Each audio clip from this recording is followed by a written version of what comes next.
ನಮಸ್ಕಾರ ಬಂಧುಗಳೇ, ಇದೇ ಉಗಾದಿಯ ಹೊಸ ವರ್ಷದ ಒಂದು 2 ರಾಶಿಯವರಿಗೆ ಒಂದು ಬಹಳ ಶುಭ ಫಲಗಳು ಮತ್ತೆ ಅದೃಷ್ಟ ಫಲಗಳು ಇದೆ. ಅದು ಯಾವ ಯಾವ ರಾಶಿ ಅಂತ ತಿಳಿದು ಬರೋಣ. ಮೊದಲನೇ ರಾಶಿ ಕುಂಭ ರಾಶಿ ಆಗಿರುತ್ತೆ. ಕುಂಭ ರಾಶಿಯವರಿಗೆ ನೋಡಿ, ಕುಟುಂಬದಲ್ಲಿ ಸಂತೋಷ ಬರುವಂತದ್ದು, ಕುಟುಂಬದಲ್ಲಿ ಏನು ತೊಂದರೆಗಳು ಇರುತ್ತೋ ಅದೆಲ್ಲ ಪರಿಹಾರ ಆಗಿ ಕುಟುಂಬದಲ್ಲಿ ಸಂತೋಷ ಮತ್ತು ಶಾಂತಿ ಸಿಗುವಂತದ್ದು. ಮತ್ತೆ ಇನ್ನೊಂದು ವಿಚಾರ ಏನಂದ್ರೆ, ಅನವಶ್ಯಕವಾಗಿ ಖರ್ಚು ಮಾಡಬಾರದು. ಇದು ಬಹಳ ಗಮನದಲ್ಲಿಟ್ಟುಕೊಳ್ಳಿ.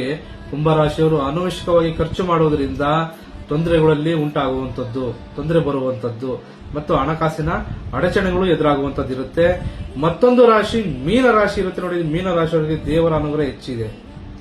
ಈ ಸತಿ ದೇವರ ಅನುಗ್ರಹದಿಂದ ಹೊಸ ಕೆಲಸಗಳು ಮತ್ತು ಹಣಕಾಸಿನಲ್ಲಿ ತುಂಬಾ ಅಷ್ಟು ಲಾಭ ಇದೆ ಮತ್ತೆ ಶುಭ ಯೋಗ ತುಂಬಾ ಸಾಧ್ಯತೆ ಇದೆ ಇವರಿಗೆ.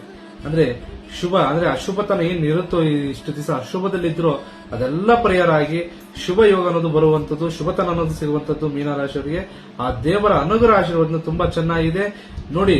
ಒಂದು ಕುಂಭರಾಶಿ ಮತ್ತೆ ಮೀನರಾಶಿಯವರು ಇವರಿಗೆ ಒಂದು ಸುಲಭ ಪರಿಹಾರವನ್ನು ತಿಳಿಸಿಕೊಡ್ತೇನೆ. ಆ ಸುಲಭ ಪರಿಹಾರ ಏನಂತ ಹೇಳಿದ್ರೆ, ಒಂದು ವೆಂಕಟೇಶ್ವರ ಸ್ವಾಮಿ ಸನ್ನಿಧಾನಕ್ಕೆ ಹೋಗಿ ವೆಂಕಟೇಶ್ವರಿಗೆ ತುಳಸಿ ಹಾರ ಕೊಡೋದ್ರಿಂದ ನಿಮ್ಮಲ್ಲಿರುವಂತಹ ಎಲ್ಲ ಕಷ್ಟ, ನಕಾರಾತ್ಮಕ ಶಕ್ತಿಗಳು ಮತ್ತು ಕಷ್ಟ ಕಾರ್ಪಣ್ಯಗಳು ಪರಿಹಾರ ಆಗುವಂತದ್ದು.